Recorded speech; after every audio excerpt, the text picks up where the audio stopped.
All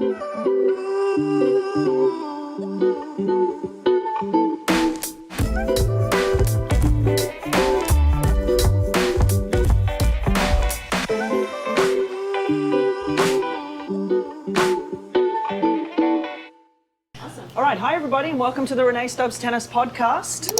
I'm here with Caitlin. Hi everybody. And I'm Anastasia of Ground Pass Podcast. I just had to remind Anastasia to lift her mic up. Okay, so hi everybody. We are live in Brooklyn. We have right behind us right now the Alcaraz and Ben Shelton match, but forget about the guys. Let's talk about the women. I mean, how good has been the tennis today from the women's matches? We've got so much to talk about in general terms, but what do you want to start with today, Caitlin and Anastasia? Well, Anastasia, I just want to say kudos to you. You've been in residence here in McCarren Park. If anybody in New York City knows the wonderful McCarren Park tennis courts, I just came from there, what I played with my son, and they have this lovely park house in the middle, and you've been doing screenings every day for the last week? Yes, for the last week we've been doing screenings of Roland Garros. I thought it'd be great. You know, there's sports bars. There's a football, you can watch the baseball and bars, but there's nowhere where you can kind of screen the tennis. So I thought, wouldn't it be great if I could help do that? And we're doing that for a few days. We just did it this past week, and we're doing it next week as well. And you're up at like 7. You're here at 7. Yes. That's they bananas. open at 7, so I'm here at 7. Well, and guess what, people? We're watching the French Open, so it's in Paris. Yeah. So it's 6 hours later. Which I love, Yeah. by the way. I love waking up to tennis, which I did this morning. And let's get into the ladies, because the first thing I turned on was the Svitolina Jasmine Paolini match. Oh. I don't actually know how you feel about it, being the Alina Svitolina fan you are, but Paolini is, I think you've said many times, your favorite. Paolini is my favorite player to watch. I've always loved her. I love her just dynamic personality on the court. I love her just in general off the court, she's just a light. But also the way she plays is really terrific. She doesn't have a lot of weaknesses. But what we saw today was why Alina Svitolina is literally the best player to not win a Grand Slam, because she just doesn't quit. Yeah. And, you know, Paolini had her chances. She had 3 match points. I will say on the 2 match points that I thought she had on Svitolina's serve in the second set, she served for the match at 5-3. I think that's where she made the error. You've got to win the service game to win the match. But Svitolina comes back, you know, those 2 match points, I felt like on Svitolina's serve, she didn't play aggressive enough, Paolini. She was a little bit sort of like passive, and then when she tried to be aggressive, it was on the wrong shot, the backhand up high, way above her shoulders, and it, you know, as I've spoken, she's teeny tiny. She's even shorter than you, Caitlin. And so for her to hit a backhand down the line and try and hit that shot for a winner was not the right thing to do. But then I thought the match point that she had in the tiebreak, she played an amazing point, and Svitolina hit 2 balls that were like an inch from the sideline. And so you got to give credit to Svitolina on that particular match point. And then she played more aggressive. She came in on that one backhand and hit that backhand volley to go 6-all in the tiebreak. And then once the tiebreak was over, you could see that just the air just came out of Paolini, 3-love down immediately, and then it was kind of like a battle after that. But you know, the reason why Svitolina has done so well and won so many tournaments throughout her career is what we saw today. Is she going to win the tournament? It's going to be tough. She's got a lot of tough players ahead of her, but including damn, I would love to see her win a tournament one of these years at a Grand Slam. Yeah. No, I hadn't watched Svitolina this whole tournament. This was my first match that I watched. You know, she just sort of quietly got to this round, and it was a shame because I think Paolini definitely had that match on her racket, and she just couldn't close it out. Yeah. And like you said, it's like once you're not serving for it, and you know, she kind of shrunk a little bit. Yeah, and she doesn't need a shrink. She's already small enough. Up 4-1, then up 5-3 serving for it. The tiebreak, she had that one moment on match point, and then Svitolina just played. But I do have a sort of, Renee and I have argued about Alina Svitolina a number of times, and I'm not going to be a jerk about it. But everybody knows we like to argue. But usually it's because I'm right and you're wrong. Sure. But carry on. Why hasn't Alina Svitolina won a Grand Slam? It's simple. She doesn't have a big weapon. And you could say the same thing about Wozniacki. You can say the same thing about Halep. But, you know, Halep, the people that they played in finals were similar to them. Yeah. So it was a little bit more of a war of attrition with Wozniacki playing Halep in the finals of the Australian Open. And Halep beating Serena at Wimbledon was shocking. Nobody saw that coming, also especially Serena Williams. But if you go back and watch that match, she was incredibly aggressive. She played so aggressive. I know she played on the top of her toes. She was returning from inside this. I remember it vividly because I thought, oh, now this is going to be Serena's post-baby title. Yeah. And I think everyone, including the only person in the world who maybe didn't think that was Andrea Petkovic, who played her in that tournament and talked about it. Yeah. And Simona Halep herself, which, everyone else, including Serena, thought she was going to win. But Serena didn't serve great in that final, That's true. and that's what killed her in that particular match, as well as Halep playing exceptionally. Like, it's probably the best match I've ever seen her play. For sure. Good. Getting back to Svitolina, because I'm usually accusing her correctly of being a pusher. I will say she did not push today. Well, because I tried to tell you, she doesn't push. She doesn't do it anymore. She's a different player. Yeah.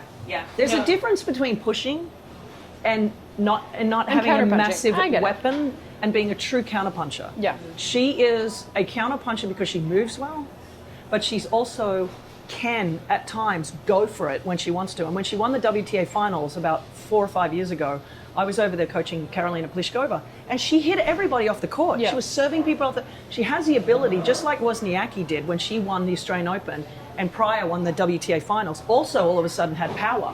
Was serving people off the court. So they can do it. It's just that their default mechanism is to not go for it because they don't have the weapons. But they say, well, I don't want to make a mistake, so I'm not going to make a mistake. But against a Svitolina, against a Swiatek, against a Sabalenka, against a Rybakina, Against they're going to go for it yeah. under pressure. So that leads me to the next question, which is the person. I have been on the tennis court. I assume, I'm hopefully not, but Anastasia, you told me at the Bagels over there, kindly donated for our live podcast, that which, by the way, might be the best I've ever eaten. They're very delicious bagels. Shout out to Curly's Bagels. Curly's Bagels. Curly's. They're the best. Throw it up. Yep. I did learn from you at the bagel station that Iga Swiatek had in fact prevailed over Elena Rybakina. I did not watch the match. Yes, she had. And it's crazy because that first set was, Rybakina was serving.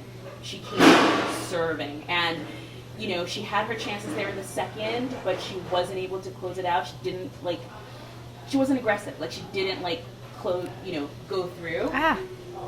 Here. She let her in. The moment you let Iga in, I think, that's it. Let her in. Certainly right now, I think the biggest turnaround was that Elena Rybakina was serving unbelievable, as you said, returning unbelievable, but Iga was playing horribly on her own service games.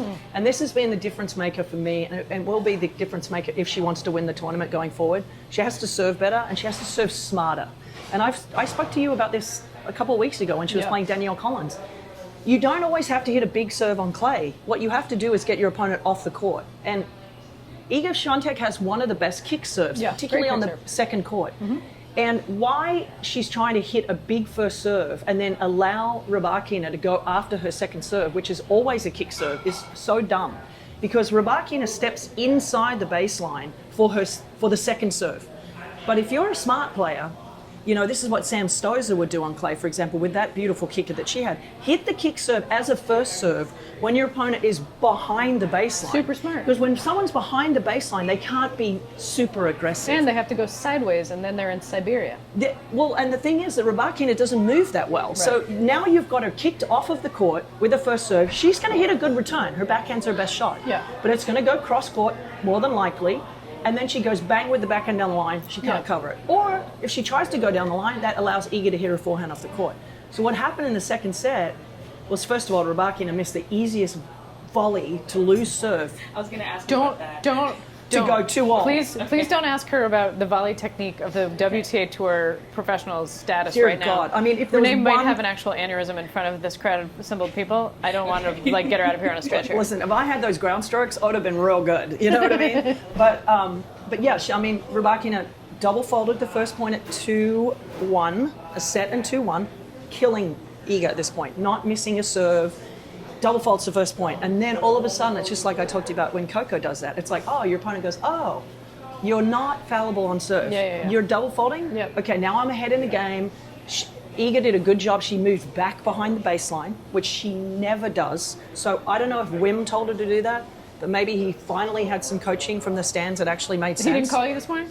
No, well, long story. But go back and get the serve back in the court, because Iga's always going to win the rally. Yeah. Most of the time. Yeah, but just neutralize. But you're not going to win a rally if you're not getting the point started, and you're serving like shit. So there you go. That's what changed. And what happened is it turned around. Iga was getting her first serve in, starting the point on a positive, and Rybakina wasn't serving her off the court. And Lindsay Davenport said an interesting thing right at the end of the third set. She felt that Rybakina was getting a little, her fitness was starting to wane, and that's why she wasn't making as many first serves. So we won't know that, but this was a gut check match.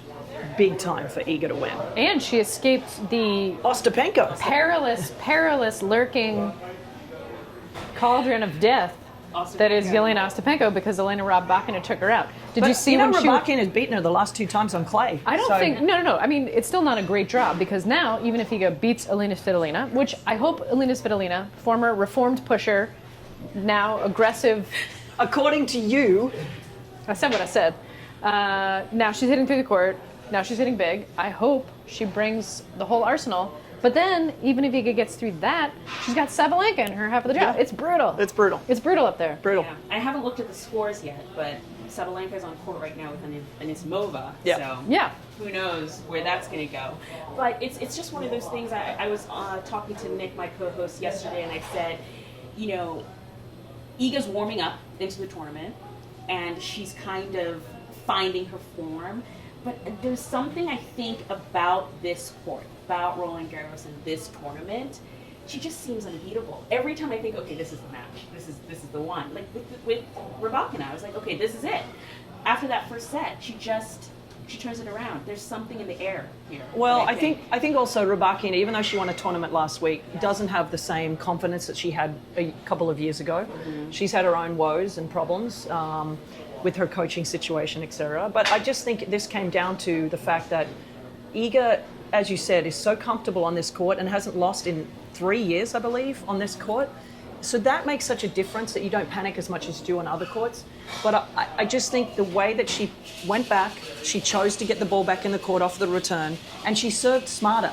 She didn't serve big serves. She wasn't acing her off the court, but she was getting in the point ahead on point on her own serve. And then she used her skills on clay, and that's what got her the win.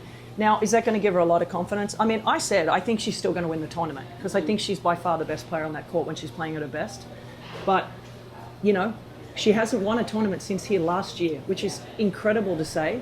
And I can tell you that Wemfasset's job is definitely on the line if she doesn't win this tournament. Ooh, I love that. But that, you know, we'll see what happens. It's murderer's row in front of her still. And Coco, down the bottom half of the draw, is just, you know, she's had a fairly easy draw. It's going to get a little bit more difficult now, but you have to think that she's by far the favourite on the bottom half of the draw. Yeah, I do want to call out, there is the chance, because it just happened on clay, that Qinwen Zheng comes through that top half and maybe meets Iga. And I'm not like a big draw predictor. Like, well, I she has to play like Sabalenka or Anisimova before that.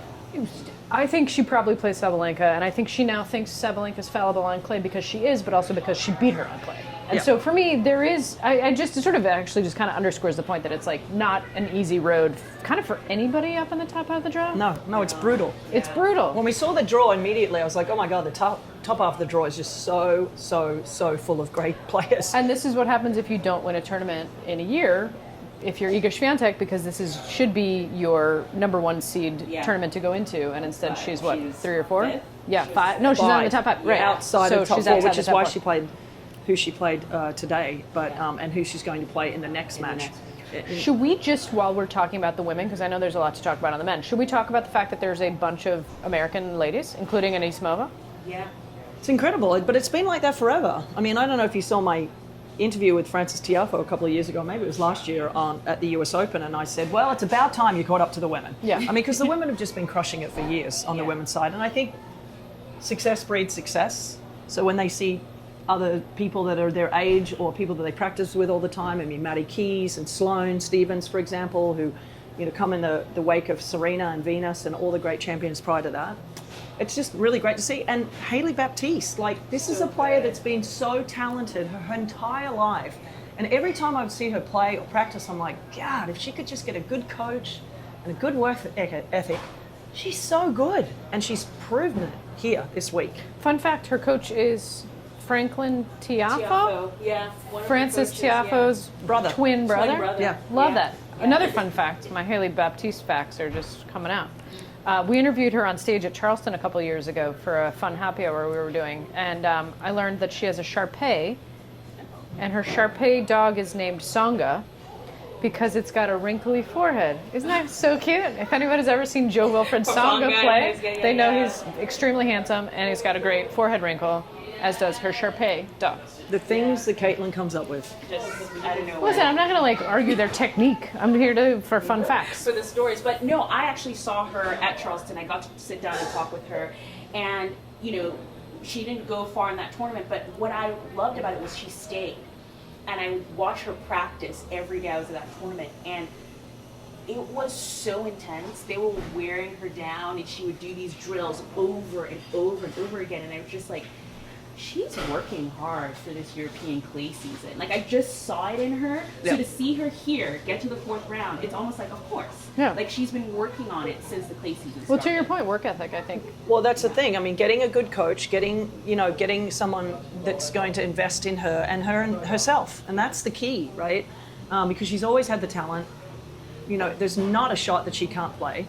The problem is, and I've always said this, when you're a super talented tennis player, it takes a long time to develop what kind of game you want to play.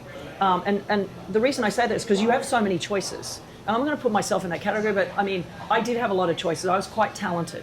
But it was it took me till I was about my mid-20s to 26, 27 to actually figure out how to play a point, because I could slice, I could hit over it, I could come to the net, I could serve and volley, I couldn't hit a forehand. But all the things I knew, I had too many choices. Right. So sometimes it takes discipline in a match to go, oh, I don't need to be flashy, which she is. I can just be disciplined, and that takes a lot of practice. And I'll say it over and over and again, if you want your kid to be good, or if you want a player to be good, they have to practice how you want them to play.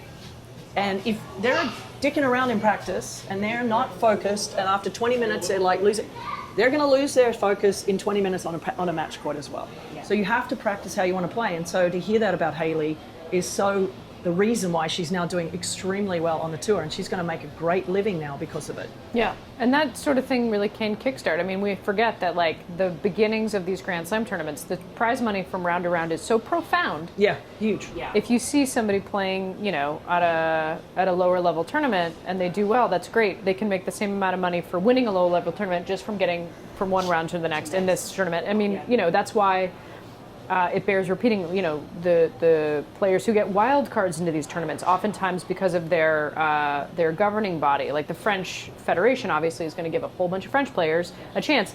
That gives them $150K minimum in their pocket, which will basically sustain them for another year on the tour. And so that's why those wild cards are so valuable. So yeah, Hailey Baptiste, I'd love to see it. And yeah, she's joining Pegula and Anisimova and Maddie Keys and Coco. Obviously Coco, and it's really good. And maybe the men have finally taken a page. Well, I'm just looking behind you because on our screen behind us is the first time 3 American men have reached the 4th round of the French Open. Way to go. And the one that didn't make it was your guy, Clayla. Clayler Fritz fizzled out. Clayla's on the grass already. He's serving and volleying. I like him on the grass. I don't like him on the clay. Giving him a nickname was a little bit of wishful thinking, maybe. Yeah, maybe. Tommy Paul looked great today. Tommy Paul really deserves to be on the dirt. Yeah. He deserves his success. He's gotten the farthest along because now he's into the next round. He has not played well at the French for the years, even though he won the juniors at the French Open, which is crazy it is to think crazy. about. But nice to see him, and he's battled in this tournament. He's had at least 2 time. 5 sets, right? Yeah, 2 back-to-back in the first Back-to-back. round and second round. So Yeah. the fact that he's now cruising, it's like now he's match fit, big time. Now he can go 5 sets and not fall apart physically, and that is important going forward. It's almost like when you training for a marathon, and you do 6 miles and you do 8 miles and you do 14 miles, and then all of a sudden you go to do the marathon, you're like, okay, I can get there. Mm-hmm. It's almost like he's now marathon tested Yeah. with his legs, and he won fairly comfortably today. So that's now going, okay, now I feel good. Yeah. So that's huge. I kind of think he's my favorite American man. As a Now that person- Clayler is gone. Oh my God. Not as In a this person. tournament, or No. I mean, listen, did you guys see his GQ photo spread where he's on the boat with the girlfriend and they're in Burberry and they're fishing? Yeah. I mean, Yeah. Tommy Paul's gonna Tommy Paul. That's fine. He's, just a guy from the farm, just cracking a survive this brew. track, He's Tommy just got Paul's a great guy, by the way. I really like him. He's a great But guy. I think he's my favorite American man to go deep into this tournament because of his game style, because, as you say, of his fitness, and finally maybe he's, gotten... Listen, we're here watching Benny Shells take on Carlitos Alcaraz. Well, and Carlitos Alcaraz just took a massive spill on the court, and listen, he did not look good getting up. I can tell you that. He's limping. I think he may have gone over in his ankle, actually. We're going to take a little look at it here as he's running, and he went over the front. He went over the front. It's not as bad. Still not great. It would have hurt. You don't like to see that. No. Yeah. That's more embarrassing than anything else. Funny Ain't thing nothing happened last but night. pride. PSG won the the UEFA, whatever it was. Someone's going to yell at me for not knowing that. UEFA Cup, maybe? I don't know it either. It's football. I don't care. Euroleague, Premier League. Yeah, whatever. Does anybody There's know so many, What? so many stuff. Champions League. Thank you, Dan. Thank you. We've got a New York lovely Yankee fan Englishman, Dan, from the crowd. Yeah. So Thank you. apparently there was a lot of partying, a lot of fireworks, and a lot of horn honking going on till about 4 a.m. So every player has barely slept last night. The commentators have been talking about it. Well, it's also funny because PSG, Paris Saint-Germain, their stadium is right across the street from Roland Garros. Yeah. So that's the same part of town, and it's the same hotels, presumably, and all that stuff. No, but they weren't playing there. They were playing in Munich. Yeah, but that's where they're going to be celebrating. They were partying big time. At the stadium. So I've been in cities where that has happened, and it's brutal. I was in Madrid when Real Madrid won probably the same thing, and it was just major party till like 4 a.m. So sorry to everyone in Paris, but suck it, because we're here. Finally, the sun's out here in New York, so that's nice. You guys wanted to talk a little bit about TNT and about the coverage. I was I have to be a little bit careful because I work for ESPN, but I also would love a job with TNT next year. Just putting that out there. So maybe you can be in Paris this time next year. Yes, I would love to commentating for TNT. I wanted to talk about it, and actually Benny Shells gives us a good opportunity. Ben Shelton has spoken about how much he appreciates the fact that fans back home, and it probably also has a little something to do with the fact that there's, at least as of this morning, 8 Americans still in the tournament. Yeah. But the U.S. coverage in the minds of many has been very good this year, or a step up from the Tennis Channel, who was hosting this event this time last year. Yeah, and I have to agree with him because I didn't know what to expect. I watch a lot of tennis on a lot of different services, and I didn't know what to expect coming in with TNT. And they had this. Also, you were a TV and film professional, so I Yes, actually think I your do critiques are quite on point and certainly more evolved than my own. I do this for a living. But I didn't know what to expect from the rally. I thought, okay, I saw the personalities that they put together. And the rally is what they call the rally is like their morning desk show? Yeah, it's their desk show, morning show. They go match to match. So they sort of go wherever the action is. And if you're a casual fan, just turning on the TV, and you don't know what you're watching, you can't tell Ben Shelton from Carlos Alcaraz, really. It was perfect. And there was a lot of explaining they were doing, and this is who this player is, and that's what that means, and this is what this percentage means. And I just thought it was brilliant in a way I was not expecting at all. Sounds like it was very, not necessarily in a bad way, but like very entry-level friendly. Yeah, and it definitely was. Presumably that's what's on TNT, which is the main channel. Right. Now, is that the one where they would talk over everything? Well, it's funny because I think there's been mixed reviews on that. I think some people are such tennis enthusiasts and so traditional watching tennis fans that a lot of stuff that I've read on the internet, a lot of people hated that. Right. Yeah. So I don't know. Hands up for the rally people that are here that have watched that. Did you like the commentary over? You liked the commentary over the? Yeah. See, we just had one yeah. person say yes and one person say no. So here's the thing. But that's exactly what we're talking about. Right, and I think if you're a tennis fan, like if you're me, and you want to watch a specific match, when you want to watch it, how you want to watch it, I always say go for streaming. Yeah. Get HBO Max and pick. Yeah. Make your own choices. That's what Caitlin does because she does it in Spanish. Oh, okay. Fancy. Am I right? Hold for applause. I watch TV in Spanish. Okay. Thank you. No, that was just Jenny closing her water bottle. There wasn't applause. No, I agree with you. I only go to streaming. I don't watch the desk show unless I'm getting some added value commentary from the desk people, which, on ESPN, there are a few that I like. I like Darren Cahill. I like Chris McHenry. That's kind of it. But again, that's my wow, word. I'm sitting here. No, but you're not on the desk. You're somebody calling matches. I'm on the desk. Fine, Rennae Stubbs added to that number. But I feel like I've heard a lot of the same people. You know what I haven't heard a lot of? Sloane Stephens, who, granted, has been on the Tennis Channel and done some ESPN stuff, but it's great that she's on desk. Venus Williams, interviewing people for vignettes, like Chris Eubanks. Like, I like Sam Querrey. I think he's doing a great job. Like, I do think there's some new energy. I don't care about the desk show, so I don't watch that because, to your point, I'm a tennis person.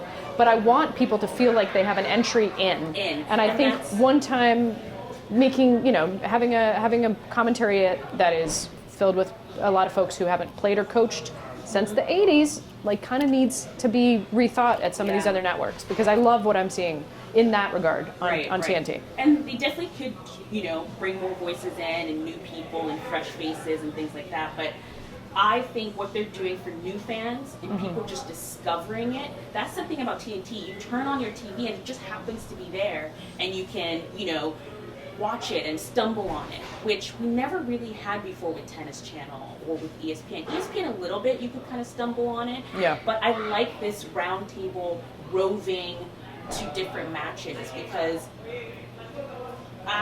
if I was a sort of casual viewer, I don't know what's the exciting match, and I don't know why it's exciting. And then they do the explaining for you. Yeah, I mean, sometimes, as somebody who's just behind the mic, I don't get to choose, right, what matches we watch. And there are times where I have to say, a producer will pick a match and I'll be like, really? That match? What about the women's match over here that's in a tiebreak and we're in the first game of a men's 5-setter? Nobody cares about that match at the moment. You know what I mean? Sort of like, that sort of drives me crazy. That is a little bit skewed. No offense to the guys. Some guys are just like, yeah, but it's Alcaraz versus somebody in the first game. And I'm like, yeah, but it's 6-all in the third over here with two women that are having an amazing match. And people want to see excitement. They don't necessarily, yes, everybody wants to watch a star, like a Novak or a Sinner or whatever. But if it's 1-love in the first set of a men's 5-setter, it's not an important moment in the match. What's an important moment in the match is over on Susan Longland, and it's 6-all in the third. Right. So that's where that option is really great, because I'll go, let's go over there. I do like the fact that even looking at this match, that Ben Shelton's playing with Alcaraz, and Alcaraz looks fine, by the way. Sloane Stephens is on the court side position. So it's nice that they're mixing, and ESPN are starting to do that. They're putting, I've done a bunch of matches courtside. I think it's great to have a different perspective. You don't always have to have women on women's matches, men on men's matches. It is nice to mix it up, and I think ESPN is starting to do that more and more, because I know for myself, I've done a couple of men's matches over the last couple of Grand Slams. So that's nice. It's a different perspective. You don't always have to have the same sex calling the same sex matches. And so I like that. That's a nice thing to see. But I think TNT do need, and I'm not saying because I'm not there, but I think they do need a couple more women. They've got like 19 guys there and 10 women. I can think of 2 brothers who I've heard enough of through the years. Just I said it. Nobody else said it. I'm saying it. Like, do we need these guys, more of these guys? Like, that's enough. One thing I did see earlier, and I've already talked to you guys about it, there's a side angle far away camera that they used today with Paolini and Svitolina. It was a set 5-4, 15-30 to go down 15-40, i.e. 2 match points for Paolini. And they had a far wide camera off to the side. You couldn't even see the ball. And you're like, what's happening here? TNT, love the coverage, but that camera angle, gotta go. Yeah. Don't ever play that unless it's to show the grounds and the crowd. Between sets or something. I think the reason I wanted to talk about commentating so much and the commentary and the coverage is because I'm sitting with literally 2 experts. You work in the TV and film industry. You have been a commentator for the last better part of 2 decades, and you're excellent at it. Universally thought, not just my own. It really matters. And to me, the reason it really matters is because tennis is growing, and tennis has attracted a whole bunch of new fans. Putting it someplace where nobody can find it and talking to people like they've lived with it their whole lives and they know everything. Or you've got people who haven't, done the research or the prep to bring you into it, which is guilty of sometimes of the folks who just kind of take it for granted that people know and care about it. Seem to be on the way out. And I like that because it means that all the folks that I talk to who are maybe newer to the sport, trying to get into it, exactly what you said, need some guidance as to actually this is the more interesting match, or let's go over here at this exciting part of this match. And even if you've never heard of these two people, we're going to explain why they're actually incredibly exciting to watch. And here's Alina Svitolina, whose country, by the way, is like still getting bombed by Russia, and she's had a lot to say about it, and you've got to feel for her. And she's married to Gael Monfils. And here's Jasmine Paolini, who's got the irrepressible personality, who made the final of this tournament last year and was in the final of Wimbledon, right? Like, that stuff matters. And of course they said it, but I think it bears repeating for people who are like, hey, if you haven't heard of these people, that's okay. This is why they're exciting. This is why you should care. And you're going to go away having an even longer roster of faves. And to me, that, I think, is upon the tennis community to do better to make the door a little bit more visibly open. Yeah. So thank you for indulging me, because that was my idea to talk about it, and I appreciate it. I think this is their first year. I think, did they just sign a 10-year? Yeah, I think 10 it's years. 10 years. So this is That's not my kid, by the way. It's not yours either. No, nobody can hear that. But, you know, this is their first year. I think they will learn a lot from they this. Hopefully take the feedback and come back even better. But first try, not bad, I would say. I really, really also hope that every other broadcaster who has tennis rights gets the right lessons from this, which is like, hey, maybe we're actually doing better than this and we don't need to change, or maybe the tech, the streaming, the way that we can find multiple channels. Like I said, I like watching it in Spanish, especially if I don't like the people who are calling it in English. Then all of a sudden I have a different option. I used to be able to do that on ESPN, Deportes, and I miss it, and I would like to have it back. And actually the guys who used to call it, Juan Carlos Ferrero and Pereira, are now over on TNT on Max. Yeah. So I like the fact that there's optionality, and I hope people are taking this very seriously. And I suspect that they are. So I mean, thank you. ESPN, we stream everything. I mean, there's not a court that you can't watch, basically, at Wimbledon, US Open, Australian Open. I will say the one thing about ESPN I love, so especially in the early rounds, I like the multi-view. Yeah. Like you have the 4 boxes. On ESPN, you can pick your matches. Yeah. On TNT, you cannot. So listen up, Max. They have on there, and a lot of times it's the same thing on 2 different screens. Yeah. And some I did people were notice that. complaining that there was no commentary at all on some of the outside courts that they were streaming, which, frankly, fine by me. But also, at the same time, if you have good commentary, that does add to a tennis match, because it's good to be able to teach somebody what they're seeing, what they should look out for, et cetera, et cetera. Like today, I would have said earlier in the Swiatek Rybakina match, if she doesn't, well, I tweeted it. So if you follow me on Twitter, you see that stuff. But I did say if she doesn't start getting her first serve in the court, whatever that first serve is, she will get crushed today. And that's what changed immediately. So if someone's sitting at home, they can go, oh, I'm going to watch for that. Mm-hmm. I'm going to watch to see if she's getting her first serve. And if she misses, you go, oh, see, she missed her first serve. That's why she lost that point again. Because she's getting behind in the point immediately. So it's good to teach people like that at home, because if you're not an expert, it's like me watching basketball. I mean, I love watching basketball and I'm into it, but there are certain things when they run a play, I'm like, what was that? I'm like, oh, it's a ghost screen. I'm like, what the hell does that mean? You know what I mean? But then if someone teaches it to me, I go, oh, now I can look out for that. Yeah. So that's what's important about really good commentary and people that are good at it, teaching you those things. And I mean, I enjoy watching when Lindsay's commentary, because she's pretty thoughtful with her commentary, not a lot of words, just the perfect amount of balance for me. So, should we talk about the guys, or do we want to just forget about them because the women were so good today? Just leave them out of it. Or while we're on the women, should we talk about the fact that Ange Jabber's little monologue the other day has gotten a lot of attention based on the fact that Amelie Mauresmo, who's the tournament director of the Australian shouldn't be the Australian Open, that's Craig Tile, and he does a very good job of equality. But she has not put a women's match on at night. Now, the whole complaint is, well, the women's is best of 3, it could be an hour, the people aren't getting what they want. Well, then put 2 matches on at night and start it at 5. Like, it's not brain surgery here. And the fact that you have not played one women's match, and we've had great women's matches, great women's names playing against each other early on in the tournament, it's shocking to me that she doesn't understand how bad that looks. I think do you want to back up and give some context here?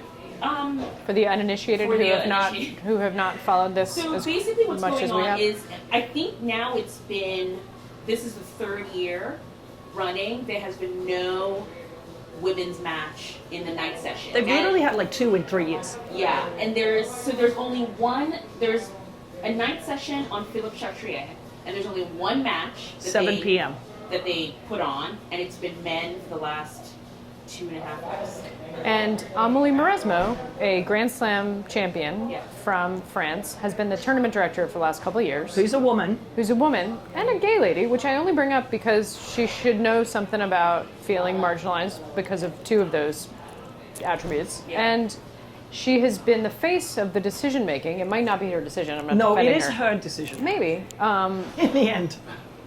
Is Tommy Haas making all the decisions in Indian Wells, or is it that South African dude who they never actually got rid of? Listen, Amélie Mauresmo is the one that makes the final decision. She gets input from TV, no question. She gets input from the WTA and the ATP, no question. But in the end, she's the one that says, you don't think there's some French guy in a suit being like, oh, sacre bleu. Well, then she should quit. Then she should quit. Oh, yeah. Okay, then she should quit. She said, I don't have any control. This is not my fault. These guys are making decisions. I'm the one that's the face of the decision. I'm the one that's getting screwed over in public. Fuck it, I'm out of here. Unless she agrees. That's what I'm saying. She's agreeing. Yeah.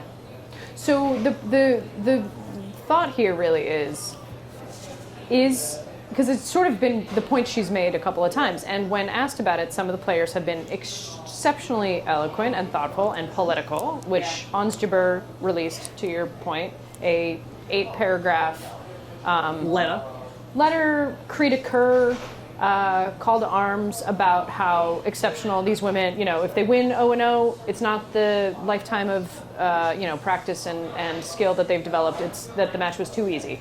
If they win in a tough match, it's that nobody wants to close that out and they're weak, not the fact that they're battling with every fiber of their being. Right. I'm paraphrasing. Yeah. Coco Gauff, who is one of our sport's finest and most, eloquent speakers. Thoughtful, and understands history, has also been, really forthcoming about it. Other players, the two very storied Grand Slam champions, Iga Swiatek and Aryna Sabalenka, were both like, I don't really like playing at night. Yeah, Iga doesn't like playing at night because it's heavier conditions, and she likes the faster conditions. It's just like Rafa would have begged to not play at night. Sure. So or she doesn't want to get caught up in a conflagration of political commentary. No, there's some players that go in and say, I do not want to play at night. I'm a 3-time defending champion, Truly, and you will play me in the day. And they go, okay, and that happens. I'm neither criticizing nor defending Iga on that, or Aryna, who said the same thing. I also would not want to play at night. That said, for the point I think that we're discussing here, which is what Amélie Mauresmo is not doing, is the optics of having very few in the last couple of years women sort of taking that equal mantle of the prime time at night. Yeah. And it's unfortunate. I mean, the Badoza Osaka match should have been at night.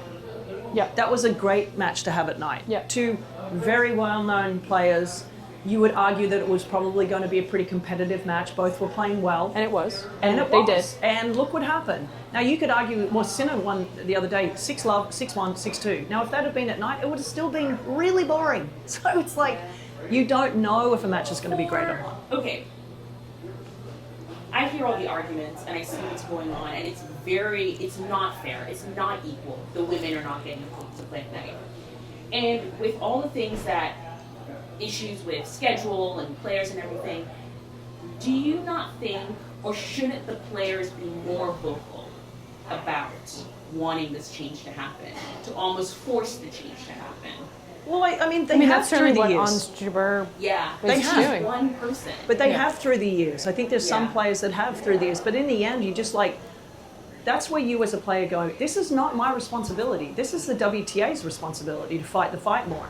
This is for Porsche and for the WTA, not Porsche the car, Porsche our CEO, to go in and fight the fight a little bit more, and her be more vocal. And she's been fantastic in a lot of things, but I think that's where she needs to be a little bit more vocal. I also I want to credit the journalists on the ground, which usually I'm quick to give a lot of critique. Matthew Futterman from The Athletic, who's a fine journalist, was the one who sort of forced this issue, and he called Amélie Mauresmo to task for it with the stats, and she was nowhere to be found. I mean, for me, my sort of solution-oriented brain goes to everyone should play 3 sets in the first week, everyone should play 5 sets in the second week, then you have no argument either way, and it's a grab bag of which are the biggest marquee matchups, and you take a rotation.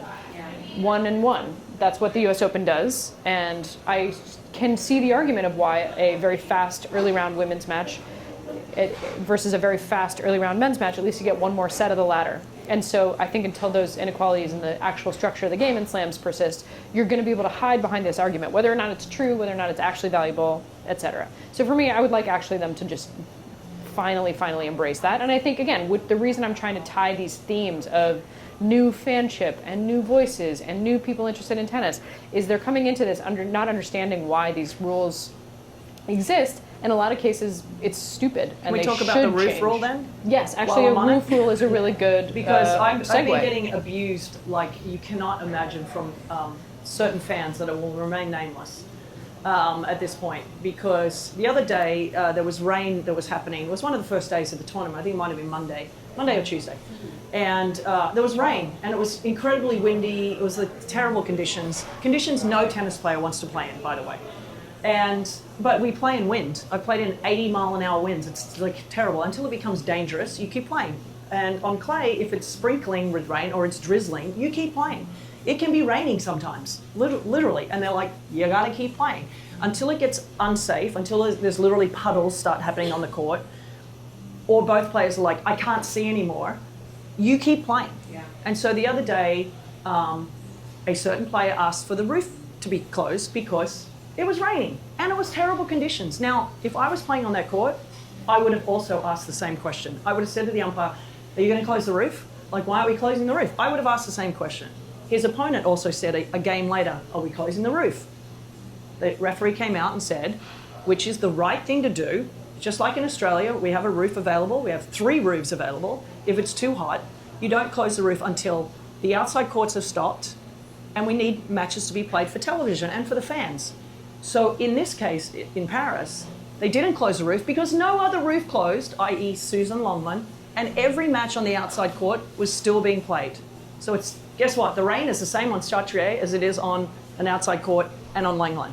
So the referee actually did the right thing by saying no, and then eventually 2 or 3 games later, they closed the roof on Chartrier. And I was like, this is so incredibly unfair to all those schleppers out there on the outside courts and the players on Langland that didn't have the roof closed.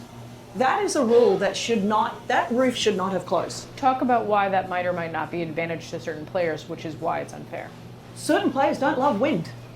Does any player like wind? Nobody loves wind. Yeah. And frankly, both of the players on Chartrier were also like, let's close the roof. This is not about the player. Every single player that would have been on Chartrier and probably on Langland asked to have that roof closed. Reading between the lines, it seems like some certain player and some certain players' fans got real vocal. You're real vocal. And then they Am I correct picked in out that? something from 2 years ago that I didn't even say on our podcast, wasn't me, and ripped me in a certain country's paper. Anastasia, can you And I've guess? been getting death threats, literally, from fans. Can you guess what fanship this might So- be? I know exactly the one. It's Coco Gauff's, obviously.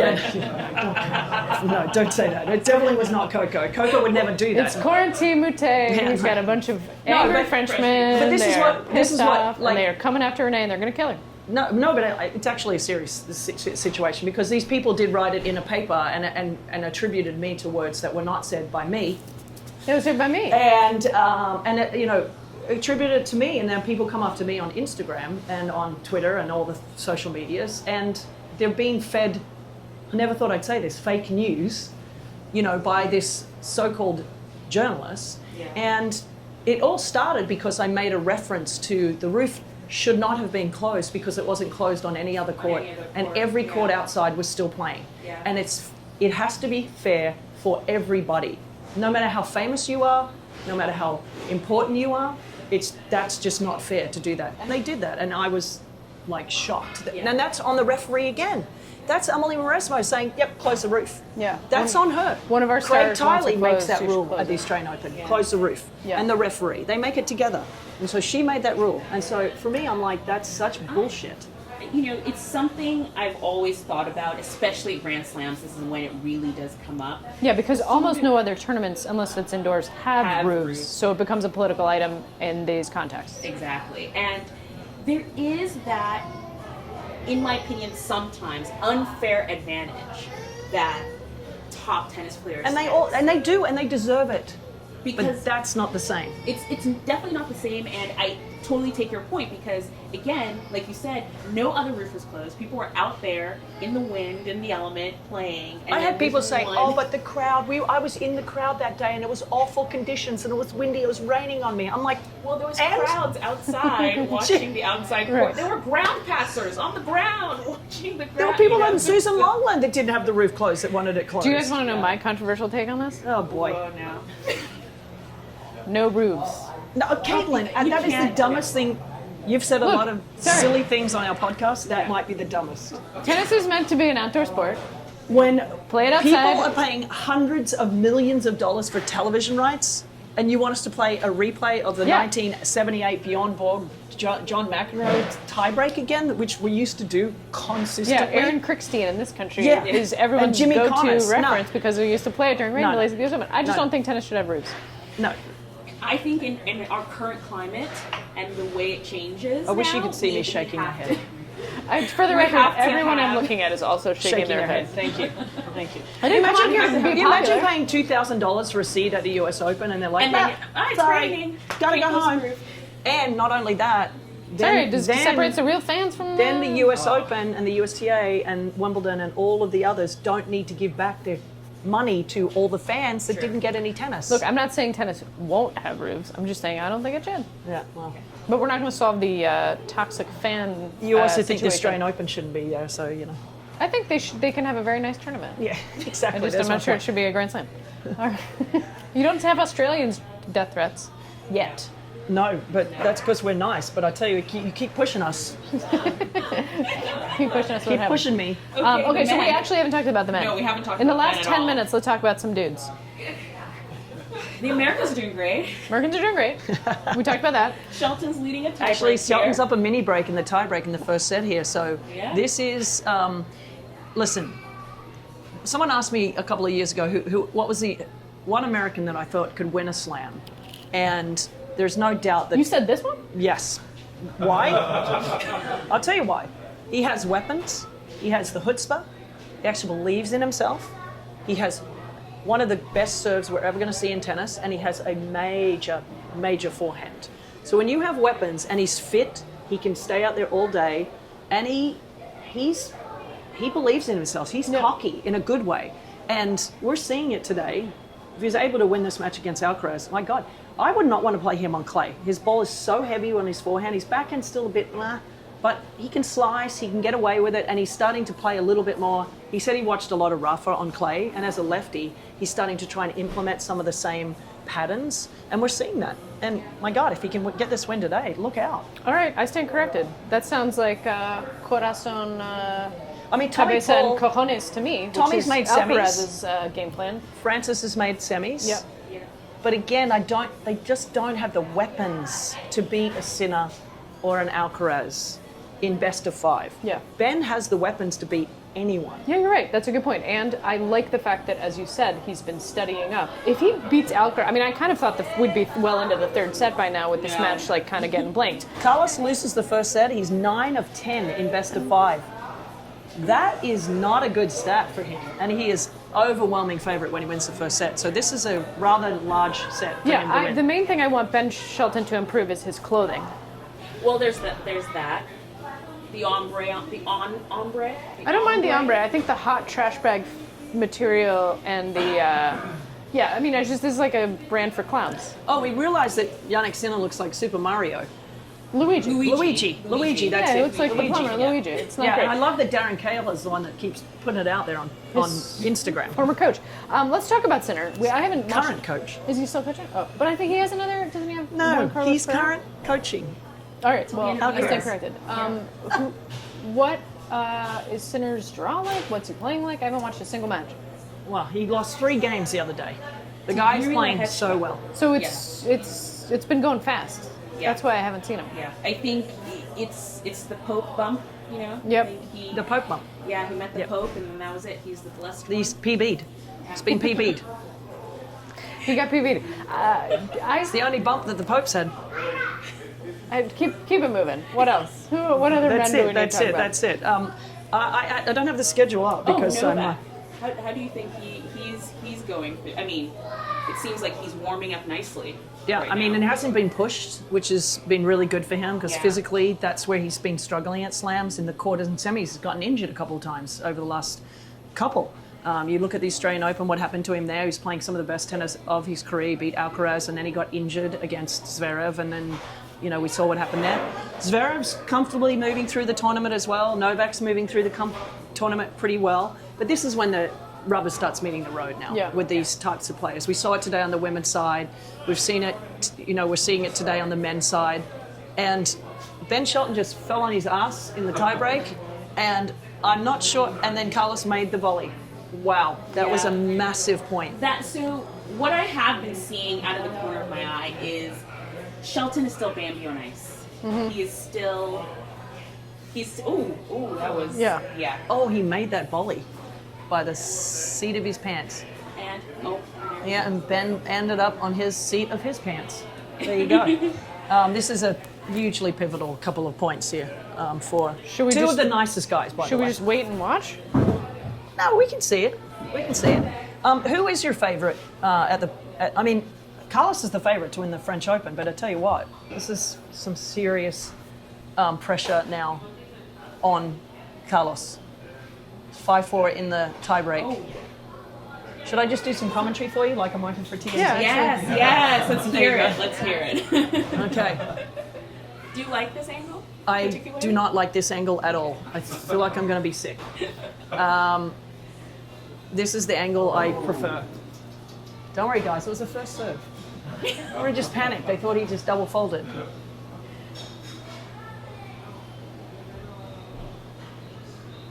I love the fact that Ben is standing back that far. This is where he's kind of implementing a little bit of the Rafael Nadal tactics. Nice. And that was a perfect example, right? So instead of trying to go in and attack the ball, like he's known Ben to go in and really go for the returns, which is what makes him very dangerous in a lot of ways. But in this occasion, it's like he's like, I know that my forehand is as big as yours, and I know I can hit it as well as anyone. I'm going to run back on the return, and I'm going to hit a forehand, and I'm going to make you find my backhand. And this is impressive from Ben. To try and look for things like Rafael Nadal. You won a couple of matches on this court. Yeah. I like this view before the point starts.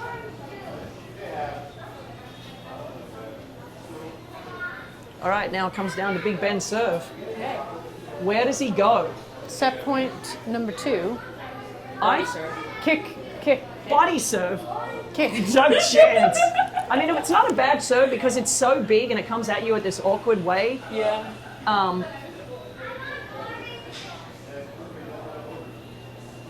I also love this. Ben's father, who's his coach, is wearing the earpiece. Yeah. And they're talking to him during the match. I kind of like that. When After he did the it set. last Yeah, night. that's after really the cool. set. Yeah. I think he goes Big T. Oh, he went to the body. Body serve. But he Called missed it. it. Just saying. Sorry to tell you this, it doesn't count if it doesn't go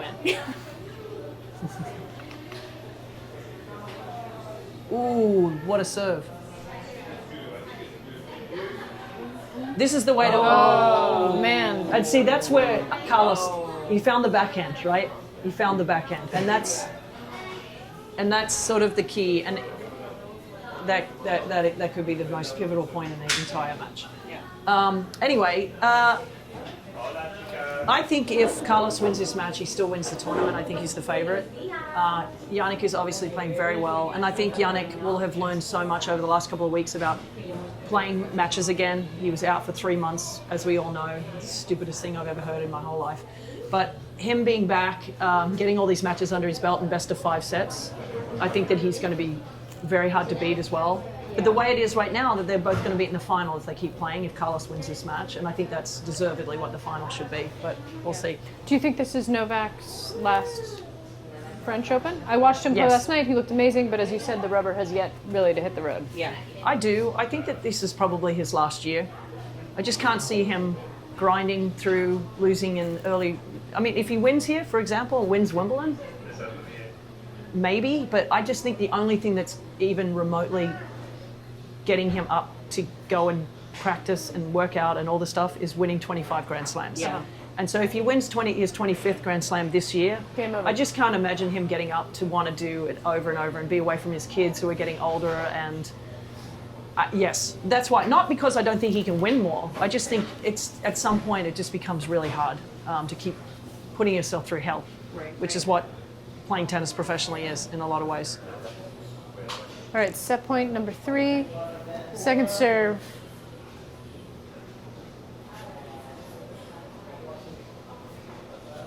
Yeah, again, look for the forehand.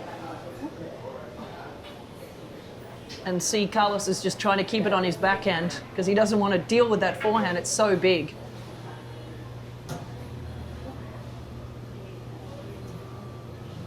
Oh, he's coming in. Oh, what a volley. Gosh, that was a good volley. That was so a good fun. volley. And I like that dad is, dad's giving it well, up. Ben's dad was a serve and volleyer, so he knows that was a good volley. He's like, that was a good volley. That was actually a good volley. You know what I mean? You can't help but sort of react like that when you know how difficult this shot was. That Because was beautiful. He hit it hard. And he got it below the net. Oh, beautiful. And he was able to put a little backspin on it like there just to keep it low. Ballsy. That was cojones. Cojones. Oof, that was money. That was great. Okay. All right, we're coming down to the end here. And this is just the first set. This is where you're going to see if Carlos keeps his... see, now he's in a bit of trouble because now it's forehand to backhand. And see? Ooh. Carlos is like, oh, I'm going to test you. Oh, that's man. a big error. It's a big error. Oh, someone's excited about Carlos in the crowd.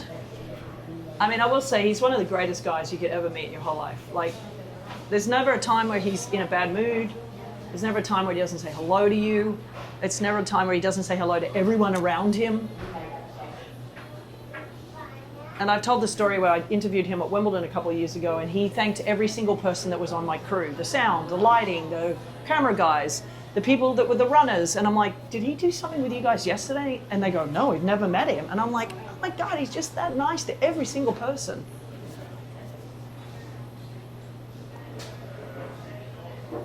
Oh.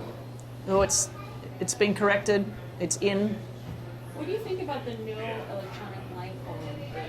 I think it's dumb. The We front. should just have 'Cause they the had it electronic. everywhere else. Oh, Kadir Nooni. Oh, today he came out of the chair, and it almost cost Iga the match. Yes. And it almost cost Rybakina the match in a lot of ways because. Oh, He got it.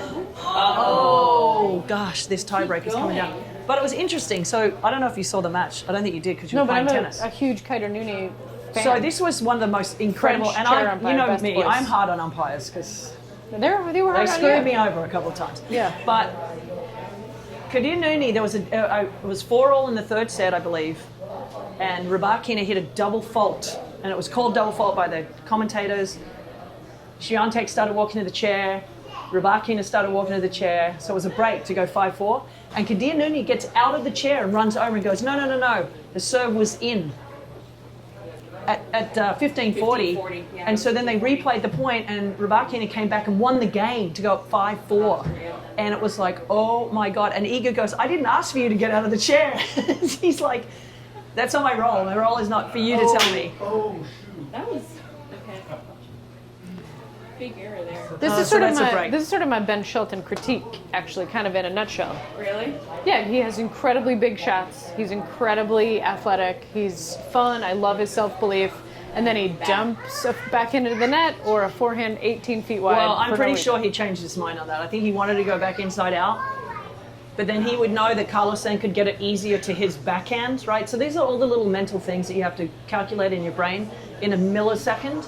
And he probably thought, if I go there, he's going to get to my backhand easier. So he tried to go inside in, get it to the backhand, and then Carlos would more likely go cross court and then the rally. So that's sort of like what happens there.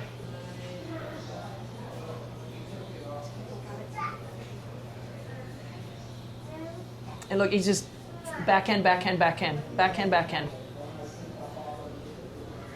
He's like, if you can beat me with that shot, too good. Now, see, straight away back to the backhand.